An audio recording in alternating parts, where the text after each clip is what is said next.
My name is Bud Shenefelt from the University of Nebraska-Lincoln, and I am here to present a Peri-COVID pedagogical response to beginning design studio with rural and frontier learning applications. By most measures, Nebraska's capital city, Lincoln, is not considered rural. However, the students that attend University of Nebraska are often from rural and frontier communities across the Great Plains. With only 65% of rural Nebraskans having access to minimum broadband services, students working remotely within rural communities during the pandemic face substantial challenges their peers in urban areas do not have to contend with. The challenges of a peri-COVID pedagogical response required to successfully teach a design studio in the Great Plains provides post-COVID rural and frontier learning applications. The design studios in this presentation focus on making within the design process as a means of developing ideas and the development of representational skills with concentrated learning outcomes on physical and digital modeling, freehand drawing, orthographic projection, and other forms of graphic representation.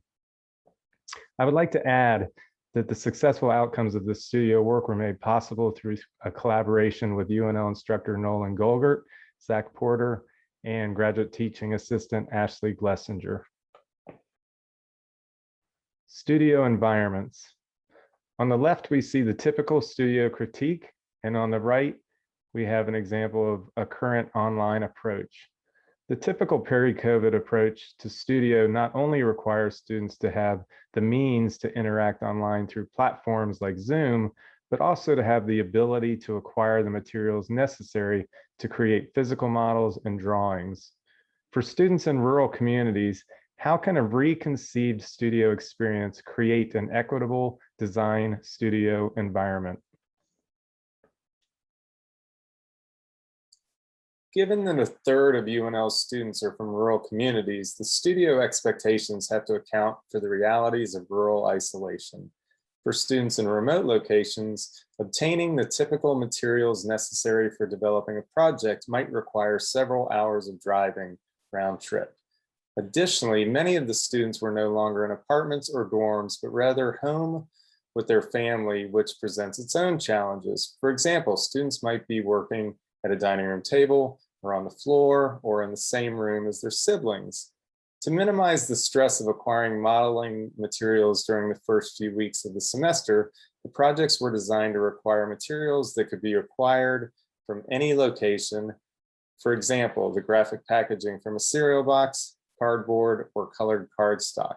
It was also important to scale back the size of the project deliverables to accommodate constrained working conditions. Additionally, an undergraduate assistant helped develop a series of videos that students could reference as needed. In the toolbox video, she shares common design studio tools, how to use them, and alternative options that might be more cost-effective or more easily attainable in rural locations.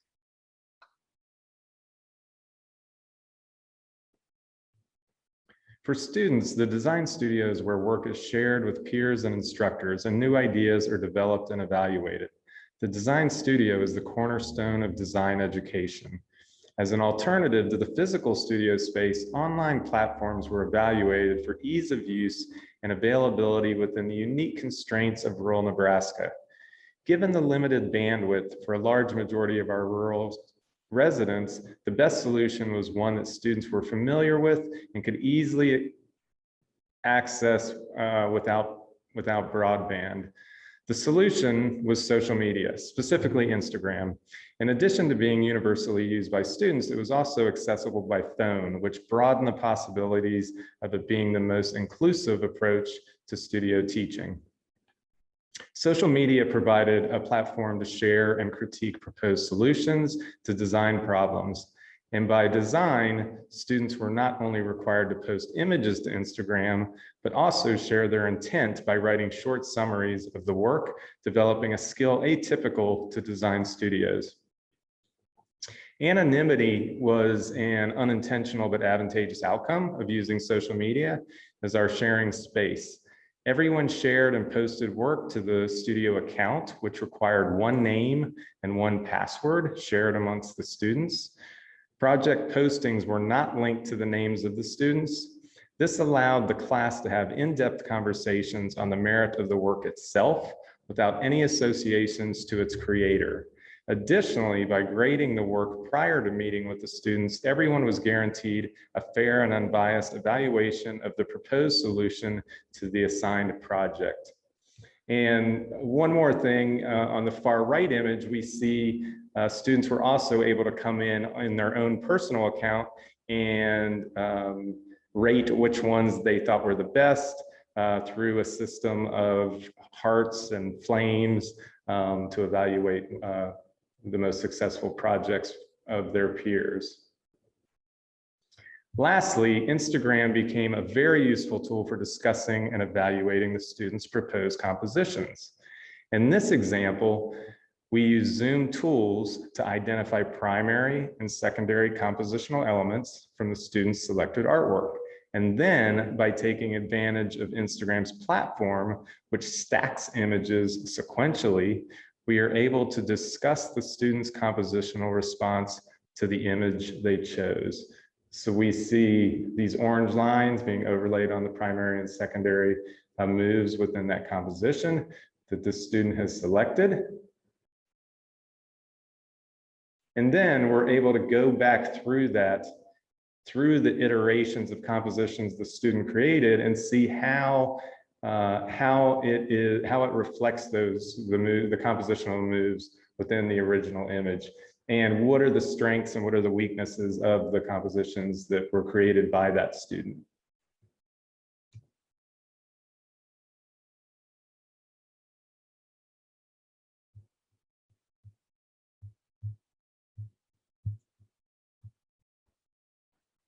These new and inexpensive modeling materials were not only welcomed by the students, but provided a new element to an existing project. Prior to the Peri-COVID shift, most models and compositions relied on monochromatic material choices, such as chipboard, museum board, basswood, etc. The new element not only provided conversations around color theory, but also became a means for the students to emphasize their design intent. On a side note, an indirect outcome of these exercises, students acknowledge that their grocery carts prioritize the aesthetics of packaging over nutritional content. So in this image, we can see the red packaging being used on the elements that are sitting on top of the composition. You can see that that particular three-dimensional, or what we call 1.5D composition, is directly related to or is an outcome of the composition on cardboard to the far left. Seductive images. During COVID-19 isolation, students were also challenged with using readily attainable or found materials to develop a sequence of spatial scenes. Given that students were presenting remotely, the emphasis was on the representation of those scenes rather than the models themselves. The only items in the work that weren't sourced locally were the people, and a web link was given to the class to order these very inexpensively. In this student's work, the materials include pavers from her family's yard, cardboard with the surface peeled off, cardstock, dust, and sand. Through the creation of seductive images and narrative, the students explored a series of spatial scenes.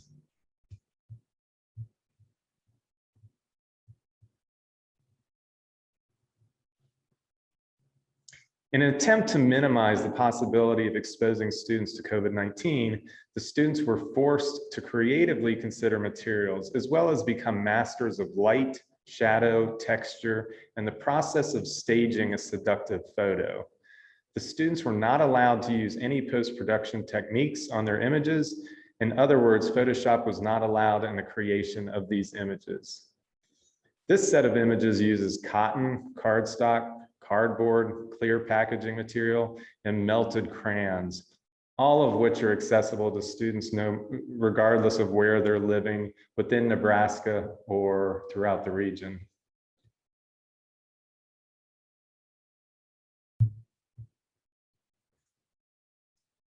Site conditions and isolation. So on a typical semester, the second year students would go to the Nebraska State Capitol, which you see here on the right, and visit it in as a whole group, all of the sections, 70 students walking over there, and identifying and interrogating and developing details from that quite spectacular building.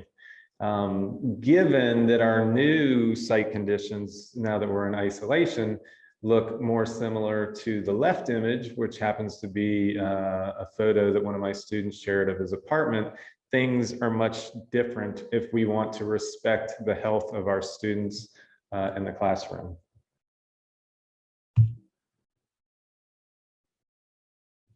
While determining a site to interrogate for a new project, the safest Peri-COVID option was to keep the students within their homes, apartments, or dorms. Rather than let COVID-19 deprive students of a unique opportunity to develop a project out of carefully measured and crafted details discovered on the Nebraska State Capitol, could similar learned outcomes be derived from the students' places of inhabitation? Given that it was extremely unlikely that the students had noteworthy details within their dorms or apartments, a radical reinterpretation of the project was required to provide every student the opportunity to explore, document, and develop a project grounded in the details of their surroundings. Voids of domesticity, creating profiles for further investigation and development. The foundation of this project resides not in the larger designed volumes of domesticity, but rather focuses on the unintended voids or vestigial volumes. The vestigial volumes are the remnants of something that was once much larger, but since atrophied, having become functionless in the course of evolution. It should be noted that these discovered voids are not absent of form, but rather lack intention. They are ephemeral in nature and ripe for reinterpretation. So on the image on the left, you can see students' furniture either up against a wall or with a desk surface, or a couch up against an apartment wall within the living room. And then the students take those profiles and further develop them initially through hand drawing. And you can see a series of 5 here that are evolving, working their way from left to right.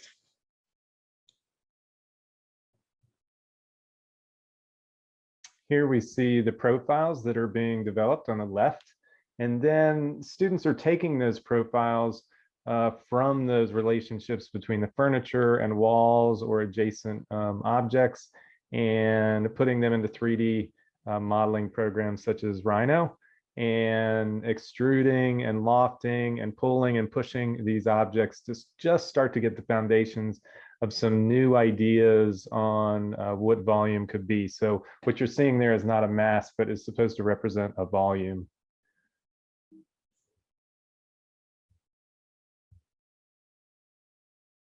And then in this next slide, these are further developments where the students are really starting to think of this thing as a volume and how you might see through it. Again, I should remind you that this particular studio is focused on representation. It is their first studio in the architecture program. So getting into line weights, line types, playing with shadows, composition, things like that. And then further developing those into what appear to be casts, but are actually rendered in Rhino and developed in Rhino as well. So on the previous ones, they were more kind of in form.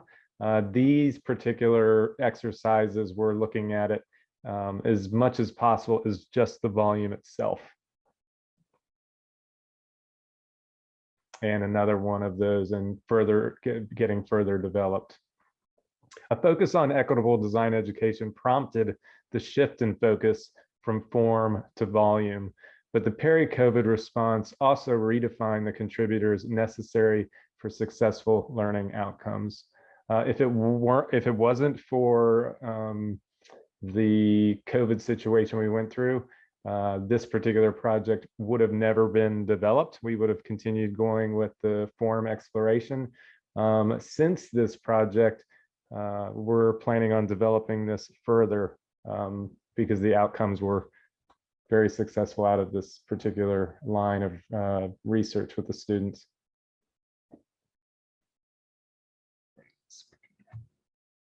Site conditions, understanding place. For the first year students, the final project of the studio is to propose a design intervention on an actual site in Lincoln. Unlike the site conditions on the previous project, the assignment required an understanding of place with a focus on community. Rather than let COVID-19 deprive the students of this design opportunity, several instructors identified on the slide worked with the director of photography for university communications to use drone technology to capture the site in its entirety. As a result of not having to photograph and visit the site, the students spent more time on research rather than assuming they knew the place by visiting it. This also allowed all students equal access to the assigned site regardless of where they were living within Nebraska or beyond. When a student questioned whether this would prepare them for the real world, I shared that, for good or bad, architects often create proposals for international competitions with less understanding of a site than they will have. New opportunities. The impact of COVID-19 forced design instructors to reevaluate how a design studio could be taught online, but it also provided a unique opportunity to rethink how a design studio should be taught. Within this shift in design studio teaching, new opportunities emerged, some by necessity and some that had simply been impractical prior to the pandemic. COVID isolation expanded our access to opportunities that were previously outside of our reach, especially in rural America. For example, in an effort to fight Zoom fatigue and at the same time expand the studio experience, we started the mornings with music and analysis and complemented the mid-morning discussions with relevant short films or performances. So before the 4th of July break, we watched and discussed the importance of Jimi Hendrix's version of the Star Spangled Banner. And we used Pigne Bausch's performances to discuss materiality. And at the end of the semester, when the students were anxious about their portfolios they had to produce to be admitted into the professional program, I invited the 2020 ASID student portfolio winner to join our class for a few hours. The invitation had profound impacts on the students, but would have been inconceivable prior to COVID-19.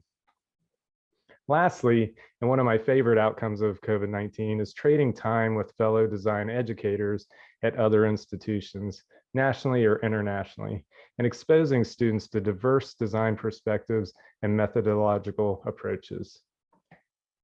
Post-COVID opportunities. I wanted to end with this slide. Behind each of these backgrounds is a student.